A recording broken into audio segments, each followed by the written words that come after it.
Good evening. It's 11:15, and this is Quietly Yours.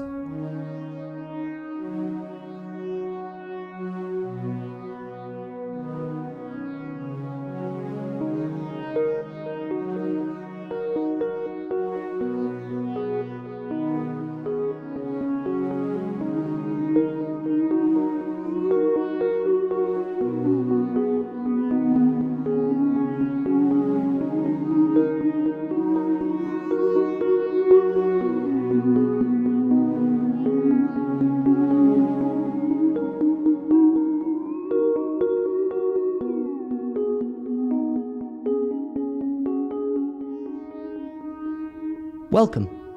If this is your first time listening to our podcast, good, because it's our first time making one. But if you like being creeped out, you've definitely come to the right place. Quietly Yours will be bringing you spooky new stories each week. Starting, of course, with tonight's tale, a story about the dangers of bitterness and jealousy that we call sibling rivalry. Enjoy.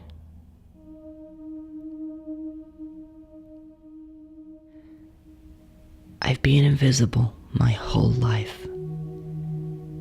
Always here and never seen. All I've ever wanted is for them to care like they do for him. My brother was born 2 years after I was. My parents were so happy. I don't really remember that, of course, but you can see it in our family photos. The book just sits on the shelf most of the time, gathering dust. But my mother, you see, well, she's a bit of nostalgic at heart. She loves to flick through the old photo book every once in a while and take a nice stroll down memory lane. If she can involve the rest of the family, she will. She'll tell stories, get all animated like she's about to act the whole thing out herself. I swear to God she would put together a presentation if she could. And you can see it, right there in the photos. Giant smiles, huge grins. Not that you need to flick through some old photos to see that. You can see it in their faces when they talk about that day. Their eyes just light up. There must be a dozen pictures from the day my brother was born. And there's only one from mine.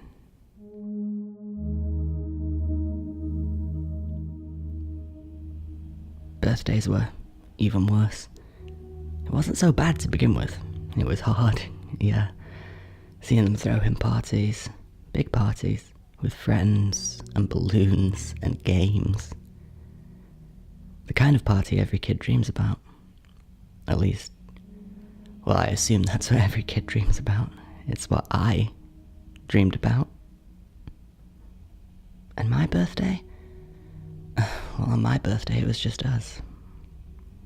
Just the family. But it wasn't so bad. At least I felt like they cared. At least a little. But that feeling passed. Over the years, they seemed to forget.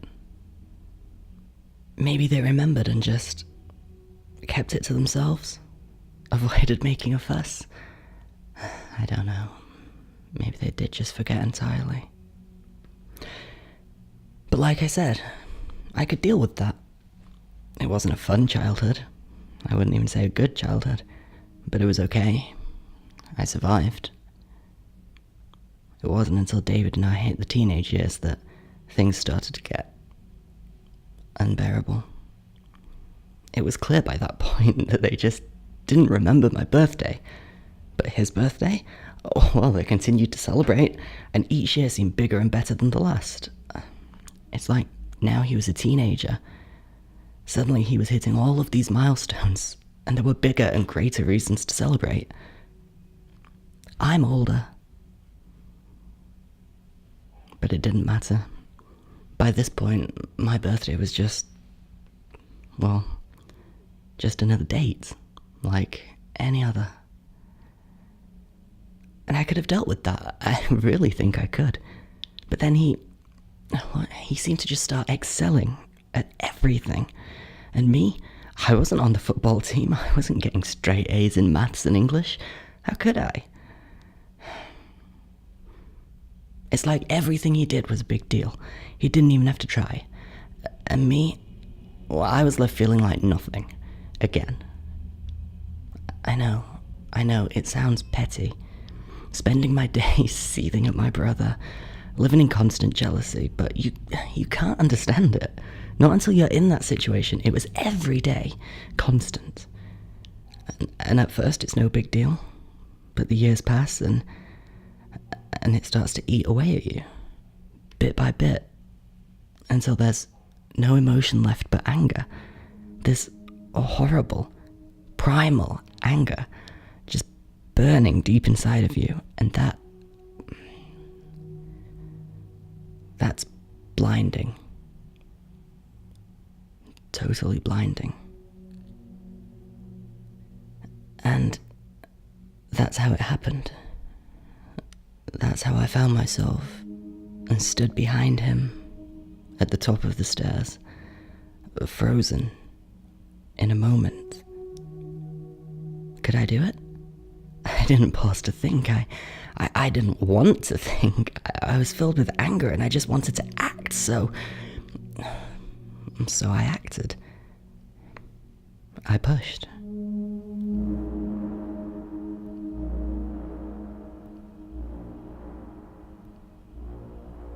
There was a horrible crunch as he hit the bottom.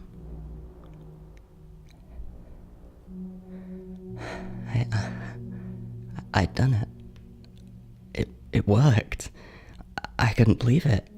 In that moment, I felt, I don't know, triumphant, I guess. I felt triumphant. Their precious little boy, their favourite, their pride and joy, lying crumpled up at the bottom of the stairs. What was he now? He was nothing. But then the guilt set in. It's not that I hate my brother. I never hated him. I love him. But, well, like I said, jealousy can be blinding. In that moment, I felt powerful, thrilled, satisfied even. But then he came home in a cast, knowing that he wouldn't play, not for months, maybe a year even. He acted tough, pretending to be fine for our parents' sakes. But he cried that night, alone in his room. And the power that I'd felt, it suddenly faded away, replaced with this intense guilt. How could I do it? How could I push him like that? Am I a monster?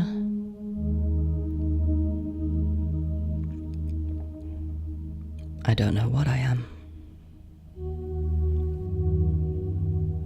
Not really. The leg didn't slow him down in the end. He couldn't play, so he just used his brain to get ahead instead. He was always smart. Mother was so proud of him. It was bittersweet when he left home. He was going to study law, and I knew he'd do well. He always does with that sort of thing. And it's not that I wasn't happy for him, or even that I wasn't proud of him. It's just hard to watch your younger brother leave home, starting his life, having fun, all while I'm stuck here with no life. He'd done some sort of work placement or something while studying. That's why he was able to walk right out of school and into a job. A good job.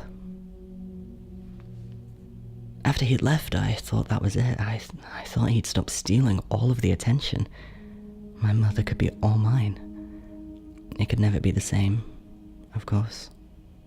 We could never have what they had. It wasn't long after that that Dad died. It was quick and pretty much painless. His heart, they said. I was worried about Mother after that. It was going to be just the two of us. I tried to help, to be there for her. It didn't do any good. I couldn't so much as make her smile. She was feeling so alone, and so was I. And then my brother announced the engagement. And for the first time in months, she smiled. Everything was going perfectly for him, and it made her happy. Oh, what did I expect? It wasn't long after that the baby came. He took up a lot of my mother's time. She loved him so much. I think maybe, in hindsight, the baby is the reason that she held on as long as she did. And it was hard. I tried to ignore it at first, tell myself that it's a good thing, that I'm happy to see my family so joyful, that it fills me with warmth and not this cold, stinging feeling. But you can't just tell your heart what to feel, can you? I could see how she looked at him, how much she loved him, and it brought back all those feelings from my own childhood. Watching her with my brother, I wanted her to look at me like that. Was that too much to ask? But of course, she wouldn't. She couldn't. I watched this happen for years with my brother. And now, I was watching it happen all over again, and I couldn't stand it. I couldn't stand it. I could feel the anger coming back. I could do it again. I could do it.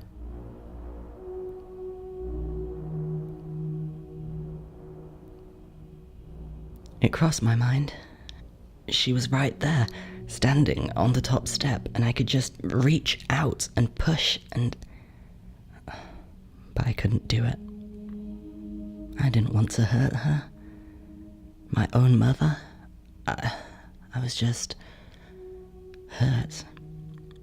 And I almost took it out on her. But that would be a mistake. And it would break my heart to see anything happen to her. It really would. And it did, when she got sick. It absolutely broke my heart. I had to watch her getting worse, getting sicker, thinner. And was he anywhere to be seen? No.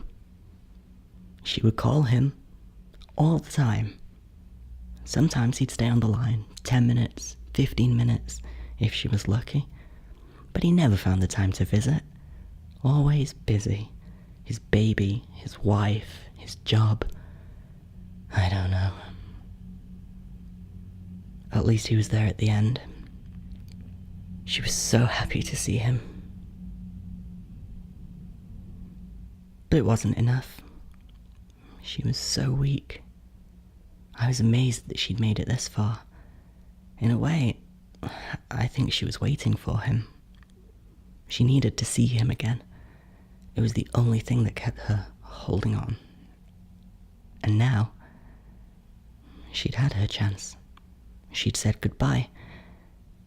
And it was time to go.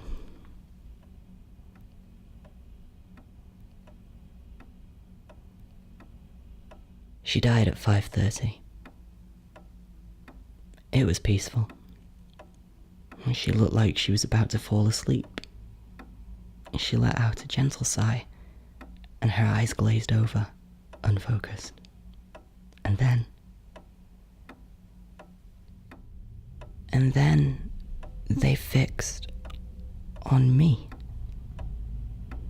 She was staring right at me. And suddenly I recognized that look. That sad, longing look. That's how she looked at me before. That's how she looked at me the day I was born.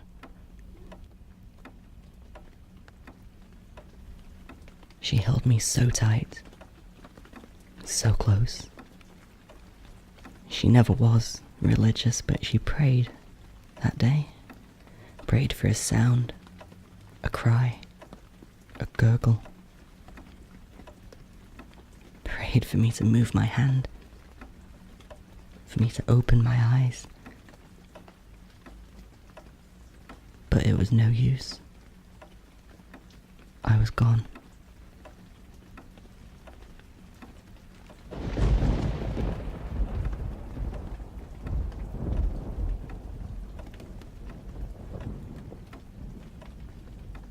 For more than 30 years, I've been invisible.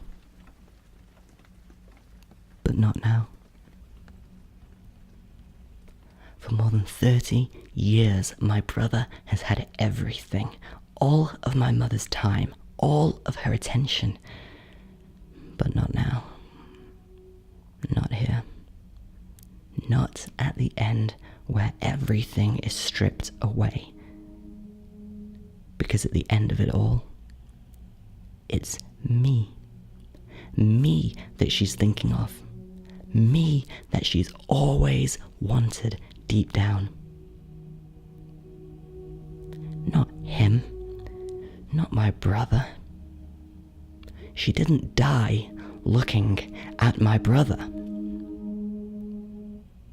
She died looking at me.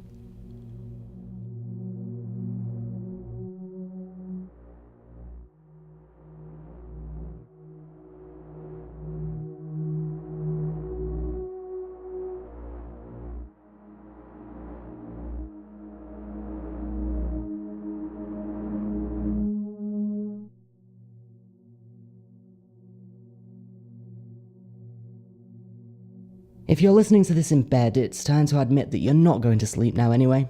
You might as well start episode 2. You'll find it wherever you found this episode, probably. But if all else fails, you can find all of our episodes at our website, daffodillies.co.uk/quietlyyours. You can also follow us on Twitter, Instagram or Tumblr. Our handle is quietlypodcast. That way, you'll always be up to date on what's happening. Until next time, I'm quietly yours, and you are quietly mine.